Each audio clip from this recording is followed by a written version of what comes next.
ETV Network, Philippines. Give thanks to the people whose films and music are used here for the sole purpose of evangelization, strictly non-commercial. Mga kaibigan, pinagpala po tayo ngayon at meron tayong mga panauhing makakatalakayan po natin. At sila ay mag-asawang active Christians, active Catholics.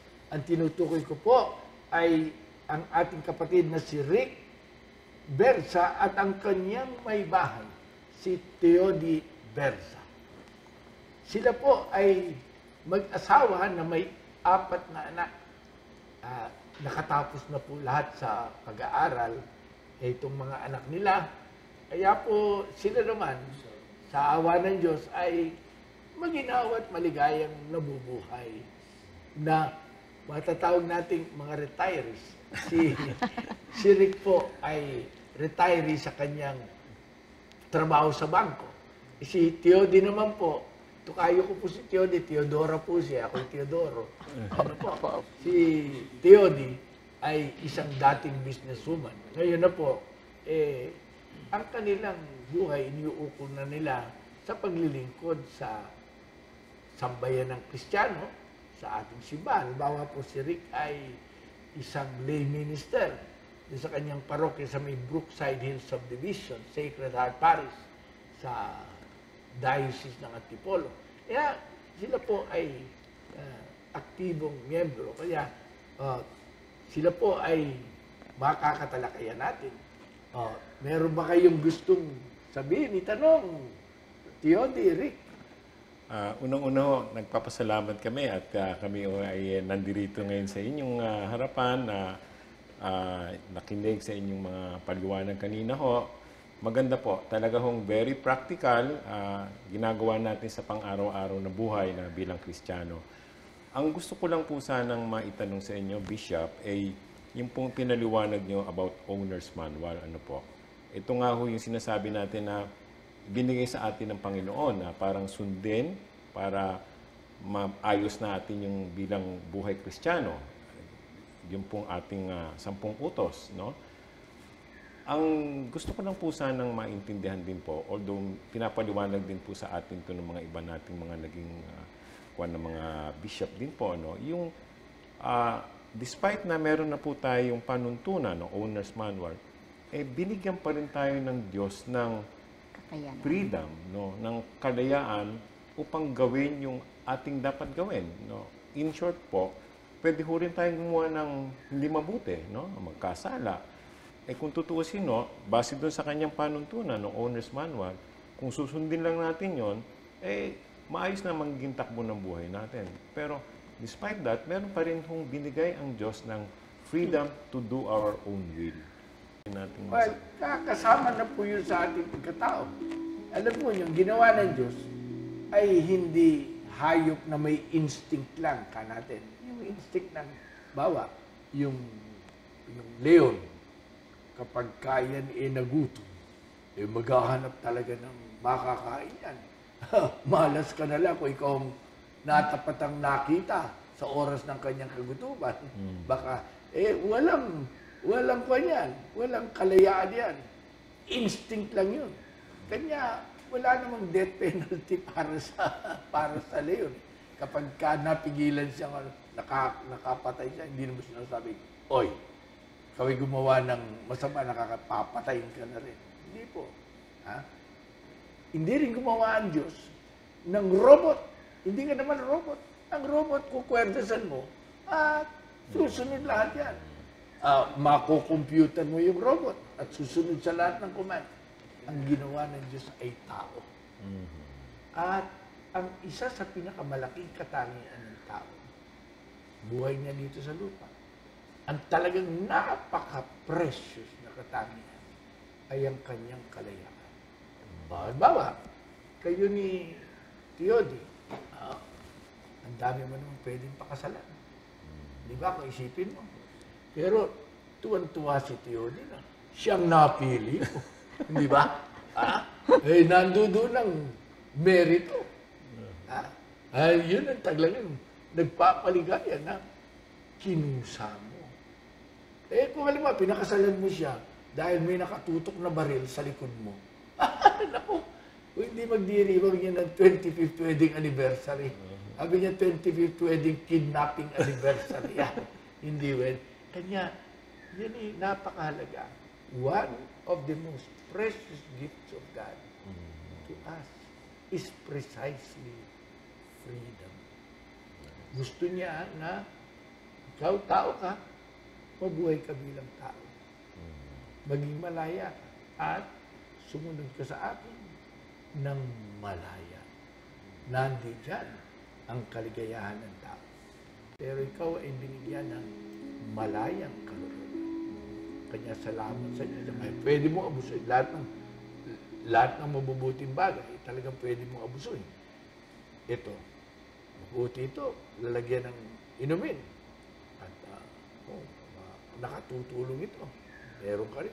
Pero kung halimbawa, gamitin ko ito para pupukin ang ulo mo. Masama sa akin, masama pa rin sa iyo. Di ba? Pero ang gusto ng Diyos, ayan, mag-isip-isip ka, gamitin mo ang isip mo, at gamitin mo ang iyong malayang kalooban. Yan ang tunay na tao. May malayang kalooban sa buhay na ito. Maraming salamat. Bishop, itatanong ko lang po, di ho ba meron tayong 10 utos ng Diyos na sinasabi nga kailangan sundin natin? Halimbawa ho, 1 o 2 doon na parang hirap na hirap kang sundin. Ito ho ba ay nangangahulugan na parang hindi maganda ang iyong pagkatao o pagkahubog sa iyo? Opo. Alam niyo po, yung 10 utos, no? Kabuuan yan Kabuuan yan. Kaya sinasabi ni Santiago, nagkasala ka laban sa isa, nagkasala ka laban sa buo. Ganito rin yan. Bawa, yung pong katawan ninyo, no? Katawan ko, buo yan saktan kong kamay mo, buong katawan ng sinaktan ko Hindi lang naman yung parting, bawat tinaga ko, hindi lang yun ang sasabihin mong sinaktan ang buong katawan. Apektado doon sa pagsakit sa isang parte. Ganyan din po, yung kung tawagin ay 10 utos. Kinakailangan sundin yan lahat. Pag nagkulang ka sa isang utos, para ka na rin nagkulang sa lahat. Kanya po, nakailangan na, 10 utos yan, buuin mo.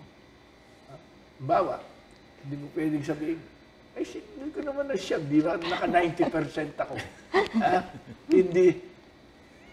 Ginawa ko lahat yan. Hindi ako nagnakaw. Nakamatay lang ako. Hindi mo na pwede sabihin, 90% na rin ako noon. Hindi. Pagka pumatay ka, napakalaking bagay na mo.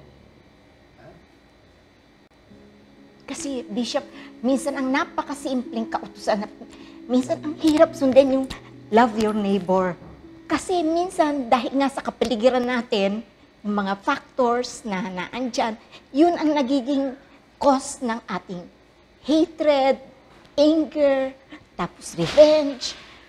Kumbaga, naaapektahan parati tayo kahit na nga, yan na nga, love your neighbor, ayaw mo may kaaway, ayaw mo na may pero pagka, eto na naman siya, may chismis, o kaya merong, parang natitrigger ka na maging, mag-lean towards not following the 10 Commandments.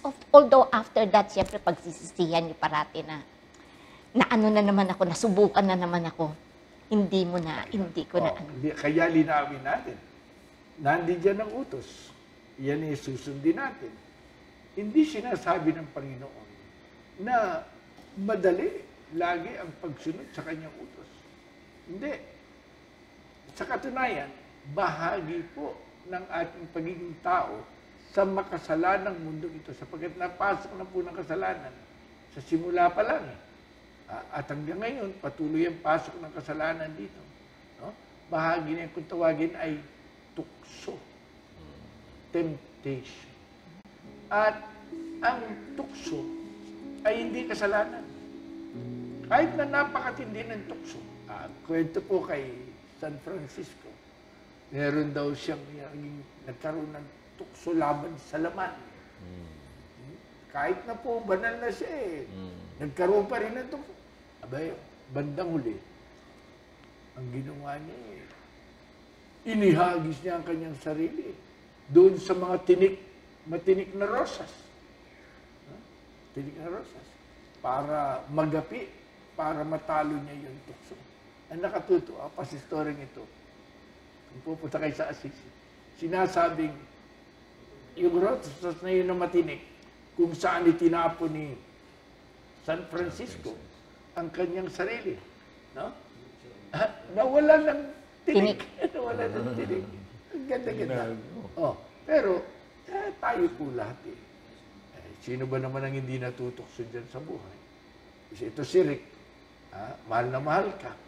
Pero siguro baka may nagdaang nakabikini dyan. At nako, at nilapitan siya at mabango.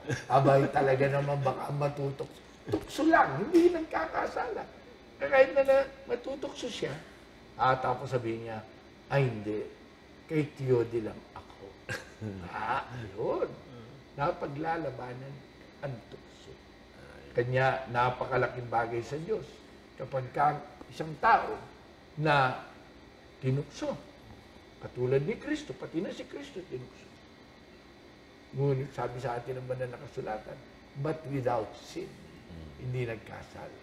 Kapag tayo po'y tinukso, hindi tayo nagkasala, victory tayo, malaking bagay yun sa mata ng Diyos. Tama po. Ano naman nakikita ninyong mga pagsubok o mga sinasabi ng mga ito na tila taliwas marahil dito sa ating napag-aralan dito ngayon? Ang sa akin po, sa buhay pamilya po namin, by the way, 42 years na po kaming kasal. Yung nga po, 4 ang aming anak. Isa ho, meron ng pamilya. 2 na po ang aming apo. Ngayon ho, gaya ho nung nasabi niyo, ako'y retired na, pati ho siya. So, simpleng buhay na lang po. Nung ako po ay nagtatrabaho, doon po sa naitanong nyo, ang siguro ho is, dahil nga tayo part ng isang komunidad o doon sa trabaho natin, bilang tayo sa isang grupo ng mga magkakasama, meron tayong mga amo, meron tayong peers, meron tayong subordinate, hindi ho talaga nawawala siguro yung, kung tawagin nila, peer pressure or yung environment pressure. So, nandyan po pumapasok yung, sabihin na natin pong inggit na which is, I think, very confident sa buhay ng tao ngayon, no? Or yung greed, no? Lalo na sa negosyo. So, ito ho siguro yung mga kasalanan or pagkakamali na nangyayari sa buhay ng tao bilang empleyado o sa panuntunan sa kumpanya. Ngayon, ikaw naman anong pwedeng Ganun din po. Minsan sa mga kaibigan, matagal nyo na silang kasama. Tapos kung kayong matagal nang magkasama, may maririnig kang sinasabi na ganito. Nahalata mo, parang sinisiraan ka. Why all these things happen? Yun naman, kaya actually meron akong kaibigan na talagang galit na galit ho ako. Kasi gano'n nga, mapanira siya eh. Hindi ko alam kung ano ang gusto niya, kung bakit parati siyang naninira.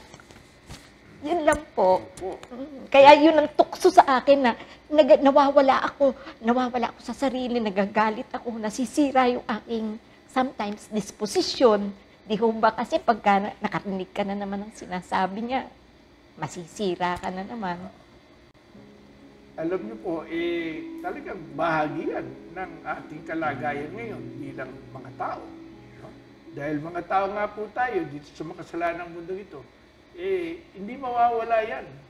At pwede nating gamitin ang mga pagsubok.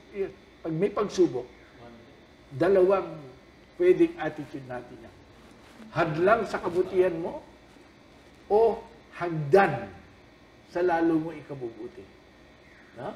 Hadlang sa kabutihan mo kung ang masama ay gagantihan mo ng masama. Ha? Tama. Pero, magiging hagdan para sa kabutihan mo. Kung yung naranasan mong kasamaan ay napagtatagumpayan mo sa pamagitan ng iyong kabutihan. Sabi nga po ni St. Paul, do not be overcome by evil, but by good overcome evil. Kanya lalo ka pang bubuti kung ikaw ay sumasang-ayon sa biyaya ng Diyos na mapagtagumpayan mo naman ang kasamaan. Executive Producer, Brother Ben Yalung. Supervising Producer, Brother Celso de Guzman. Directed by Chuck Duran. Special post video inserting by Brother Jings de Guzman. God With Us Foundation, M7. APFI Production. In union with the following charismatic groups: Central Bank Charismatic Renewal, San Felipe Neri Parish Mandaluyong, Love Flock Catholic Charismatic Renewal Ministry, Ange Parochial Luluwico Parbon, Antipolo, Spirit of Love Catholic Charismatic Community, Federation of Trans-Parochial Charismatic Communities, St. Peter Catholic Charismatic Community, Office Prayer Group Catholic Community of the Archdiocese of Manila, SVD Friends, Blessed Arnold Janssen Foundation, Epiphany of the Lord Charismatic Community, JET, Jesus Evangelical Team, Forum Group, Oasis of Love Catholic Charismatic Renewal, Beloved of the Lord, Spirit of the Risen Lord Catholic Community, Salt and Light Community for Christ, Sacred Heart Parish of Antipolo. The Most Reverend Teodora Ted Cruz Bacani Jr. was born in Tuyo, Balanga City, Bataan on January 16, 1940. He obtained his philosophy and theology studies at San Jose Seminary. On December 21, 1965, he was ordained priest of the Prelature of Iba, now a full-fledged diocese, at the Manila Cathedral in Intramuros, Manila. In 1971, he obtained his doctorate in sacred theology from the Pontifical University of St. Thomas Aquinas, Angelicum, in Rome. He served as parochial vicar of Holy Infant Jesus Parish in San Antonio, Zambales, 1966–1968, and San Sebastian Parish in San Narciso, Zambales, 1971–1976. From 1976 to 1979, he was parish priest of St. James Parish and director of St. James School in Subic, Zambales. From 1979 to 1984, Father Bacani was an on-loan priest in Manila as a theology professor in San Carlos Seminary, where he served as Dean of Theology, 1982–1983, and in Loyola School of Theology Ateneo de Manila University, as well as a theological consultant in the Archdiocese of Manila. Pope John Paul II named him Auxiliary Bishop of Manila and Titular Bishop of Gauriana on March 6, 1984, and was ordained bishop on April 12, 1984. He served as parish priest of San Fernando de Dilao Parish in Paco, Manila from 1984 to 1996. He was named District Bishop of the Ecclesiastical District of Manila in 1985, and District Bishop of Quezon City North and Caloocan in 1996. With the creation of the Diocese of Novaliches on December 7, 2002, he was named its first bishop and was formally installed on January 16, 2003, but later resigned in November 25 of that year. We have mainstream production people.